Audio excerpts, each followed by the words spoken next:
안녕하세요. 네, 이번 시간에는 AI 활용의 기준 세우기, 윤리, 책임, 리터시에 대해서 알아보도록 하겠습니다. 지금까지 우리는 생성형 AI를 사용하면서 어떻게 하면 생성형 AI가 정직하게 대답할 수 있게 나올 수 있는지, 그리고 할루시네이션을 줄일 수 있는 방법, 그다음에 팩트 체크하는 방법, 이런 것들 배웠지만, 여기에는 기본적인 핵심적인 원칙과 그리고 핵심 원리가 있지 않겠습니까? 기본 원칙과 핵심 원리가, 그런 내용들 좀 살펴보고요. 그리고 이런 AI를 사용함에 있어서 특히 교사와 학생들은 어떻게 어떠한 리터러시를 중점적으로 고려하면서 써야 되는지, 그러한 기준안들, 이 유네스코에서 나와 있거든요. 그런 사항들 기본적으로 쭉 살펴보도록 하겠습니다. 자, 이런 상황들 있을 수 있어요. 교사는요, 일단 우리는 기술을 가르치는 사람이 아닙니다. 물론 기술을 가르칠 수도 있죠. 근데 그게 핵심이 아니라 우리는 기준을 세우는 전문가가 되어야 됩니다. 교사 B씨는요, 학생들에게 AI를 활용한 탐구 과제를 안내했어요. 학생들은 다양한 자료를 빠르게 수집하고 정리합니다. 그리고 수업 후에 이런 문제가 드러나게 됩니다. 일부 학생들은 AI의 답변을 그대로 제출하기도 하고, 또 출처 확인 없이 정보가 확산되기도 하고요. AI의 오류를 비판적으로 검토한 학생은 아주 소수에 불과합니다. 실제 일어날 수 있는 일입니다. 이제 교실의 질문이 달라지고 있어요. AI를 사용할 것인가가 아니라 이제는 어떠한 기준으로 사용해야 할 것인가. 그렇다면 그 기준을 전 세계에서, 우리나라에서는 어떠한 윤리 기준이 있고 어떠한 디지털 리터러시 역량 기준이 있는지, 그 부분을 찾아봐야 되겠죠. 이러한 AI 활용 방식은 학생들의 사고력, 권리, 책임, 그리고 교사의 전문성과 직결되지 않을까라는 생각을 합니다. 교사는 다음을 동시에 고려해야 되겠죠. 첫 번째가 가장 중요한 윤리적인 기준입니다. 인간의 존엄성, 공정성, 안정성, 이런 문제들 당연히 고려해야 될 것 같고요. 책임의 문제, 문제가 발생했을 때 누가 책임을 져야 될 것인가, 책임을 지우는 그 대상을 우리가 정하자는 게 아니라, 이 책임을 지울 때 우리는 어떠한 판단에 고려를 해야 될 것인가, 쉽지 않은 문제가 될 것 같아요. 그리고 제일 중요한 리터러시 역량, 학생들은 AI의 결과를 비판적으로 해석할 수 있는 능력을 갖추었는가, 이 부분을 핵심적으로 고려해야 되지 않을까라고 생각합니다. 제가 이번 차시를 준비하면서 가장 떠올랐던 그 책이 그 마이클 샌델의 돈으로 살 수 없는 것들이라는 책이었어요. 여기 보면 다양한 사례들이 나오는데 정답이 없습니다. 만약에 이러한 판단들을 AI가 해준다면, 이런 섬뜩한 생각이 들더라고요. 자, 이런 예시 한번 볼까요? 타인의 생명보험을 사고 파는 시장이 있다고 생각해 보십시오. 실제로 미국엔 있다고 하네요. AI가 개인의 건강 데이터와 유전 정보와 생활 패턴을 분석해서 예상 수명 점수를 산출한다고 생각해 보십시오. 투자자들은 이 점수를 기반으로 수명 예측 파생 상품을 거래합니다. 예를 들면 이거예요. 제가 생명보험에 들어놨어요. 보험금이 10억입니다. 근데 제가 죽으면 생명보험 못 받잖아요. 그래서 제가 죽기 전에 이 생명보험을 다른 사람한테 파생 상품으로 팔아요. 이거 너한테 5억 주고 팔 테니까 10억 받을 거잖아. 나한테 5억을 줘. 그리고 너는 나중에 내가 죽으면 10억을 가지면 돼. 이런 파생 상품입니다. 야, 무섭지 않습니까? 근데 이것들을 나의 생명 예상 수명 점수를 AI가 판단합니다. 인간의 생명이 데이터의 점수로 환산될 수 있을까요? 동의가 있다면, 누구나 동의한다면, 내가 돈 주고 했는데 뭐 윤리적인 문제는 사라집니까? 예측 알고리즘 오류는 누가 책임지죠? 이런 문제들 앞으로 일어날 수 있는 일입니다. 감옥에서도요, 감옥에 독방을 판매하는 AI가 위험 점수를 기반으로 형량을 차등화할 수 있다면 AI가 사회적인 위험 점수를 계산합니다. 형량, 가석방, 감시를 어느 정도로 감시해야 될지의 강도를 자동으로 차등 적용한다면 알고리즘 점수가 인간의 자유를 제한할 수 있을까요? 지금도 감시를 AI가 하잖아요. 그렇죠? 우리는 하루 종일 살아가면서 CCTV에 몇 번이나 노출되죠?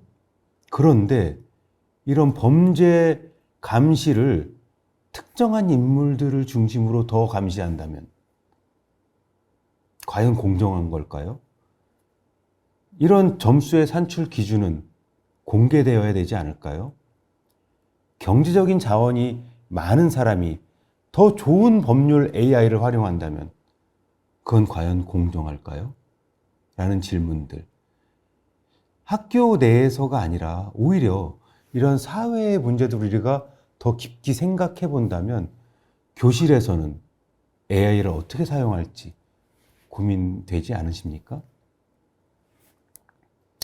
장기 기증 문제도 마찬가지예요. AI가 생존 확률, 사회의 기여도, 연령, 건강 데이터를 종합해서 장기 이식의 우선순위를 결정한다면 어떻겠습니까? 생존 확률의 최적화는 정의로운가요? 인간의 존엄성은 수치화될 수 있을까요? 사회적인 기여도의 반영은 차별인가요? 역차별인가요? 누굴 먼저 살려야 되는가? 가장 기본적인 건 돈이 아니라 아픈 사람을, 더 많이 아픈 사람을 치료하는 게 가장 기본, 아픈 사람을 치료하는 게 의료잖아요. 그죠? 근데 지금 현실은 어떻습니까? 돈이 있는 사람이 먼저 치료받아요. 그것들을 판단을 누가 AI가 한다면? 야, 정말 무섭지 않습니까? 이런 문제들. 교사를 위한 인공지능 윤리 기준이 필요하다는 이거는요, 사실 교실에서뿐만 아니라 우리가 살아가는 데 필요한 인공지능 윤리가 아닐까요? 이런 윤리 배경 어떻게 나오게 되었을까요? AI의 기술과 서비스는 이미 여러분들에게 검색, 추천, 금융, 의료, 채용, 교육 등의 일상 전반에 깊이 들어와 있는 거 알고 계시죠? 그 과정에서 그동안 표면화되지 않았던 이런 윤리적인 문제가 본격적으로 드러나고 있습니다. 아니, 뭐 컴퓨터 생성형 AI 쓰는 게 뭐 어때서가 아니라 이제 그 AI가 어떻게 발전하고 있어요? 피지컬 AI로 발전하고 있죠. 로봇의 AI가 칩이 다 들어가 있습니다.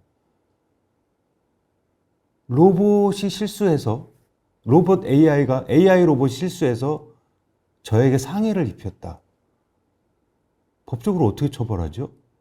반대로 제가 AI 로봇을 파괴했다.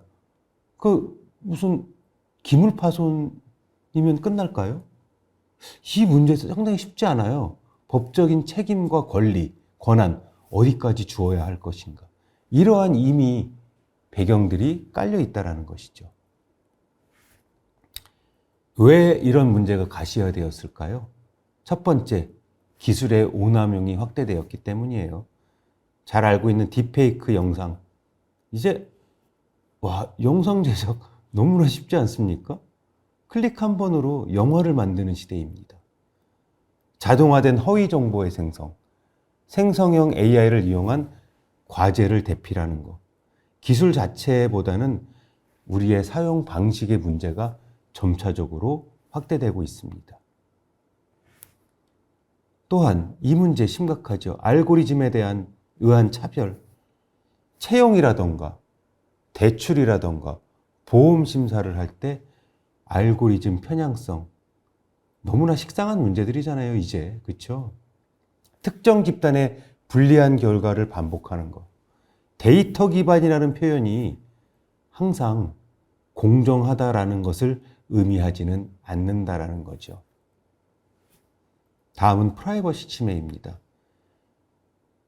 지금도 우리의 데이터는 계속해서 수집되고 있어요. 너무 신기하지 않습니까? 검색 한 번 했다고 거기에 대해서 그 물품을 계속 추천해 주지 않아요? SNS에 들어가면. 심지어 말만 했는데 누가 듣나 봐요. 이런 얘기까지 나오고 있지 않습니까? 동의 없는 2차 활용. 개인은 자신의 데이터가 어떻게 사용되는지 알기 어렵습니다. 디지털 자산이라는 거 있잖아요.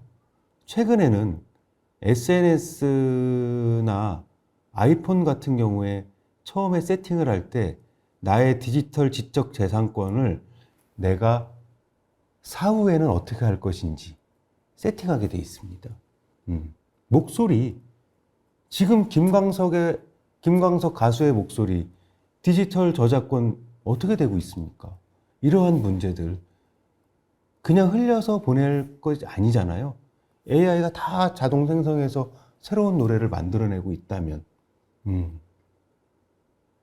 이런 문제들도 고려해야 되겠죠. 또한 딥페이크나 합성 콘텐츠의 범죄들 너무나 많아지고 있고요. 뭐 음성이나 영상 위조, 명예훼손, 뭐 이런 것들, 뭐 정치적인 조작 가능성, 신뢰 기반의 사회 구조가 흔들릴 위험이 존재합니다. 그냥 단순한 문제가 아닌 것 같아요. 네, 음성 위조해서 보이스피싱 사기 너무나 많이 일어나고 있지 않습니까? 저도 당할 수 있습니다. 여러분들이라고 당하지 않으려는 법 있어요? 이제 영상에서 딸이 전화해서 뭐 돈 보내달라 그러는데 어떻게 하겠습니까? 심지어 지금 이 치매 환자들 있잖아요. 비밀번호가 기억이 안 나서 그 잠겨 있는 돈이 어마어마하다고 해요. 이거 국가적으로 어떻게 해결해야 될까요? 이런 문제들까지 AI가 어떻게 접목해서 나가야 될지 이런 것들 고민해 봐야 될 것 같아요. 특히 이런 AI 윤리가 교사에게 중요한 이유는 산업계뿐만 아니라 교육 현장에 바로 닥친 문제입니다. 우리는 학생 데이터를 쓰고 있고요. 이미 학생들은 AI DT에서 그들의 학습 데이터가 다 저장되고 있고요. 평가가 자동화되고 있고 생성형 AI 사용 어떻게 할 건지 지도해야 합니다. 따라서 교사는 AI 기술뿐만 아니라 윤리적인 판단 기준을 이해해야 하는 전문가이다 라는 것들을 꼭 명심하셔야 될 것 같아요. 키스디에 나온 인공지능 윤리 소통 채널에 AI 윤리 기준이 나와 있습니다. 여기에 3대 원칙과 10대 핵심 원리들이 쭉 나열되어 있습니다. 가장 중요한 거 가운데 적혀 있어요. 바로 인간성입니다. 글쎄요. 당연한 얘기죠. 왜? 인간이 만들었으니까 인간성이 가장 중요하겠죠. AI가 만든다면 어떨 것 같습니까? 제가 판단하기에는요, 이건 개인의 사견입니다만, 이런 3대 원칙, 10대 핵심 원리들, 가장 중요한 핵심 최고 가치는 인간성이다라고 하는 것들이요. 사실 이런 거 몰라도요. 우리가 일상생활에 인간으로서 살아가는 데 최고의 가치는 인간성이잖아요. 똑같아요. AI라고 다르지 않습니다. 똑같다고 보시면 됩니다. 여러분들이 생성형 AI를 이용해서 학생들의 생활기록부를 작성한다라던가 여기에 대한 판단 기준, 여러분들이 사용하는 생성형 AI의 에티켓을 갖추고 있다면 최소한 한 번 더 들여다보고 수정하고 쓴다면 그게 가장 기본적인 AI 윤리의 핵심 가치가 아닐까라는 생각이 들어요. 이 기준의 출발점은 당연히 기술이 아니에요. 우리입니다, 우리. AI의 효율성에 의한 기술이 아니라 인간의 존엄과 사회적 가치를 실현하기 위한 도구입니다. 따라서 이 AI가 얼마나 똑똑한가가 아니라 이 AI는 인간을 존중하는가. 최근에 몰트북 사건도 있었죠. AI끼리 SNS 하는. 야, 이런 일이 일어나리라고는 상상도 못했는데 그것도 사실인지 아닌지 팩트체크 해봐야 될 것 같긴 합니다. 자, 3대 기본 원칙 이렇게 나와 있어요. 첫 번째, 인간의 존엄성 원칙. 첫 번째, 인간의 존엄성 원칙입니다. 두 번째, 사회의 공공선 원칙이고요. 세 번째, 기술의 합목적성 원칙입니다. 세 가지 원칙이 인간의 존엄성의 기본 원칙의 세 가지 원칙으로 잡혀 있고요. 인간 존엄성 원칙은 중요한 거, AI는 인간의 권리와 자유를 침해해서는 안 된다. 왜? 교사에게도 당연히 중요하겠죠. 학생은 데이터가 아니라 권리 주체이고요. AI 결과가 학생을 낙인 찍으면 안 되겠죠. 자동화된 판단이 인간 판단을 대체해서는 안 됩니다. 당연한 얘기예요. 당연한 거. AI가 썼다고 하더라도 인간이 판단하기 때문에 인간 존엄성의 원칙. 두 번째, 사회의 공공선의 원칙. AI는요, 특정한 개인의 이익을 추구해서는 안 되겠죠. 이것들을 넘어서 이게 진짜 사회 전체 이익에 동반되는가? 증진이 되는가? AI 활용이 오히려 교육 격차를 심화시키지 않는가? 입시 제도가 복잡해지잖아요. 이미. 거기에 대해서 이미 웹사이트에서 추천해주고 분석해주긴 하지만 이러한 입시들 AI가 분석해서 모든 학생들이 사용할 수 있다면 여러 전형들이 너무 많아서 엄마들도 잘 몰라요. 아니, 엄마들이 잘 알아야 학생들이 좋은 대학을 간다라고 하잖아요. 그렇잖아요. 근데 이런 것들을 AI 플랫폼이 해준다면 특정 집단에게 불리하게 작동하진 않는지 학습 공동체에 긍정적인 영향을 주고 있는지 고려해야 되겠죠. 기술의 합목적성. 이 원칙들은요, 사용자뿐만 아니라 개발자에도 포함되어 있습니다. AI가 목적에 적합하고 안정되게 사용돼야 되겠지만 개발자들도 이 세 가지 원칙을 기준으로 해서 만들어져야 된다는 것들. 이제 누구나 개발자가 될 수 있거든요. 그죠? 학생들도 개발할 수 있고 선생님도 바이브 코딩으로 개발할 수 있어요. 그래서 교사가 해야 될 질문들은 이 AI를 활용했을 때 과연 내 수업 목표에 부합하는지, 과도한 자동화는 아닌지, 위험의 가능성은 사전에 점검했는지 고려해야 될 것 같습니다. 이제 10대 핵심 요건들을 하나씩 간략하게 말씀드릴 거예요. 이후에 다음 차시부터 이 핵심 요건들에 대한 사례라던가 수업 전략 같은 것들을 보여줄 건데요. 이 핵심 요건들이 딱 100% 구분되지도 않아요. 이런 핵심 요건들이 있으니까 여러분들은 그것들을 기준으로 해서 여러분들이 판단하시면 됩니다. 첫 번째, 인권 보장입니다. 모든 인간의 권리를 존중해야 되겠죠. 범죄 예측이나 형량 결정하는 알고리즘, 이런 것들을 인권에 따라서 AI가 어떻게 판단할지 고민해 봐야 될 것 같고요. 두 번째, 프라이버시 보호입니다. 개인정보를 너무 오용하는 것들을 최소화해야 되겠죠.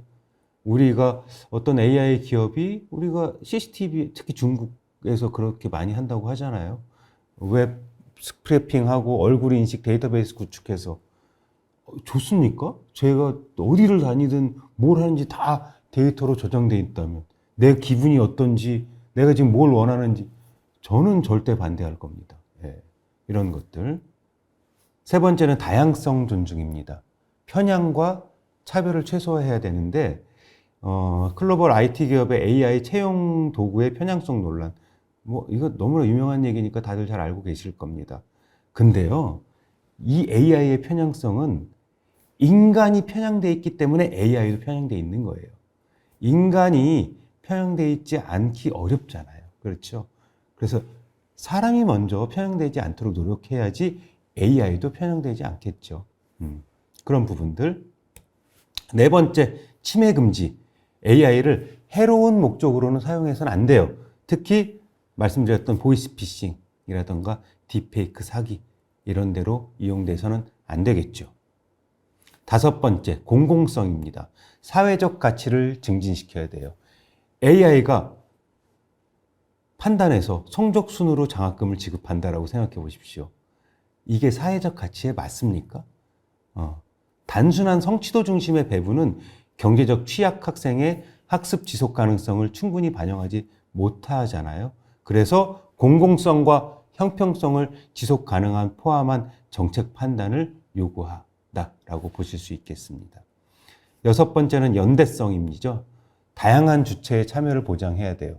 특정한 집단만 쓴다 안 됩니다. 특히 디지털 취약계층들, 노인이라던가 핸디캡을 가진 장애인들을 배려하지 않는 어떤 무인 키오스크. 이 키오스크 앞에서 밥을 먹어야 되는데 이 키오스크 앞에서 한참 힘들게 이 문제가 있다라는 거죠. 그렇죠? 거기에 반대로 착하게 말로 하는 키오스크 AI 나와 있잖아요. 그죠? 예, 그런 것들 쉽게 결제하고 계산할 수 있게끔 할 수 있는 방안들 고려해야 되겠고요. 데이터 관리가 일곱 번째입니다. 특정한 데이터, 목적을 가진 데이터는 목적 외에 사용 금지하고요. 품질과 편향 관리해야 되겠죠. 특히 우리 이제 디지털 플랫폼에서 학생들이 모든 학습들이 이루어진다면 학생들이 어디서 클릭했는지, 언제 체류했는지, 검색 기록 등을 광범위하게 너무나 수집하고 있다라고 하지요. 이런 수집 원칙, 이런 데이터 수집들은요, 최소 수집 원칙에 위배될 수도 있고요. 이 데이터 수집은 많은 게 아니라 딱 필요한 만큼 해야 된다라는 거 명심하시기 바랍니다. 여덟 번째는 책임성입니다. 이거는 우리 자율주행 할 때 많이 나오죠. 사고 났을 때 누가 책임지게 할 것인가라는 거, AI 윤리 판단성 할 때도 많이 나왔던 그런 이야기입니다. 아홉 번째는 안정성입니다. 위험 방지라던가 통제 가능성 확보해야 되는데요. AI가 무조건 딱 판단하게 하는 게 아니라 이런 오작동 같은 것들이 있을 때 제어 시스템 같은 것들을 갖춰야 되는 거. 그렇죠? 교사 같은 경우는 학생들의 이런 잘못된 사용 같은 것들을 좀 방지하기 위해서 앞에서 제시했던 어떤 프롬프트를 제시한 AI 도구를 쓰게 한다라던가 특정한 잼스를 써서 만들게 해서 튜터를 쓰게 한다라던가 이렇게 공부하기 학습 모드를 쓰게 하는 것들 안정성 있게 학생들이 접근하고 쓸 수 있게끔 해줘야 된다. 열 번째, 투명성입니다. 설명 가능성과 사전 고지해야 되겠죠. 예를 들어서 은행에서 AI가 판단했을 때 대출이 거절해 나왔을 때 거기에 대한 사유, 사전에 고지해야 되는 이러한 의무들 가지고 있다라고 보실 수 있겠습니다. 다음은 유네스코의 AI 역량 프레임워크에 대해서 말씀드릴게요. 유네스코에서는 AI 디지털 역량 프레임워크를 만들었는데요. 이런 AI 시대에 교사가 갖춰야 될 지식, 기술, 가치를 체계화한 글로벌 기준이고요. 프레임워크는 단순한 기술 숙련이 아니라 비판적 판단력, 윤리적 태도, 실천적 활용 능력까지 포함하고 있습니다. 학생 대상의 AI 역량 프레임워크는요, 4대 핵심 역량이 있는데요. 이 4대 핵심 역량은 학생들이 단순하게 AI 사용하는 것을 넘어서 비판적으로 이해하고 시민에 참여해서 지속 가능하게 쓸 수 있게 하는 건데요. 이 4대 핵심 역량은 바로 이겁니다. 첫 번째, 인간 중심의 마인드셋. 당연한 얘기죠. 두 번째, AI 윤리성 고려해야 된다. 위에서 나왔던 AI 윤리와 일맥상통합니다. 세 번째, AI 기술과 응용할 수 있는 활용 능력을 갖춰야 된다. 당연하죠. 그렇죠. 네 번째, AI 시스템 설계는 뭐냐? 데이터, 알고리즘, 모델 설계까지 체계적인 사고를 통해서 그냥 질문하고 답변하는 것이 아니라 AI 시스템이 어떻게 이루어져 있고 이걸 통해서 어떻게 설계하고 얘를 최적화해서 나에게 맞춤형으로 쓸 수 있는지에 대한 능력까지 이런 리터러시까지 갖춰줘야 된다라는 게 학생이 갖춰야 할 4대 핵심 역량이라고 보실 수 있겠고요. 이 역량은 단순 AI 도구 활용을 넘어 AI를 해석하고 책임있게 함께 발전시키는 디지털 시민 역량을 포함하고 있다. 교사는요, 5대 핵심 역량의 영역들이 있습니다. 이것도 마찬가지로 AI를 이해하고 윤리적으로 쓰고 AI를 교수학습에 활용해서 설계 평가까지 할 수 있는 역량인데요. 바로 이 5가지입니다. 똑같죠? 첫 번째, 인간 중심적 사고방식. 두 번째, AI 윤리. 똑같습니다. 세 번째, AI 기초와 응용. 네 번째가 바로 교사가 갖춰야 될 AI 교수법. AI 도구를 기반으로 어떻게 수업을 설계하고 운영할 것인지 평가할 것인지. 그리고 AI 전문성. 교사의 자기주도적인 AI 학습 역량 강화 및 지속적으로 학생들에게 어떻게 제시해줘야 되는지에 대한 디지털 리터러시 역량이 필요하다라고 보실 수 있겠습니다. 교사들은요, 이런 AI를 쓸 때 고려해야 될 사항들 다음과 같다고 보면 돼요. 이런 AI의 위험이나 윤리, 체크리스트를 설계해야 돼요. 아까 말씀드렸던 TCD에 들어가면 이런 체크리스트 다 나와 있습니다. 사이트 들어가서 확인해 보시기 바라고요. 그리고 AI 활용 목표와 역량 목표를 분리할 수 있어야 되고요. AI 관련 평가 설계, 그리고 학제 간 기술뿐만 아니라 어떤 국어, 사회, 수학, 과학, 미술에서도 AI 도입됐을 때 어떻게 해서 사고하고 연계해서 사고할 수 있는지에 대한 역량들이 필요하겠죠. 학생들의 디지털 AI 리터러시를 강화하기 위해서는요, AI 사용의 사례를 계속 얘기해주고 토론합니다. 그리고 AI 한계와 오류 분석에 대해서도 얘기해야 되겠죠. 팩트체크. 계속 얘기했잖아요. 검증해주는 것들. 그리고 학생들도 창의적으로 설계해서 AI를 활용해서 프로젝트를 직접 해보는 거죠. 그리고 제일 중요한 거, 협업 중심의 과제입니다. 다양한 관점을 반영하고 윤리, 토의 중심의 과제를 설계해서 학생들이 AI를 정말 제대로 사용할 수 있게끔 도와줄 수 있는 것. 이것이 바로 교사가 갖추어야 될 디지털 AI 리터러시 역량이 아닐까라는 판단입니다.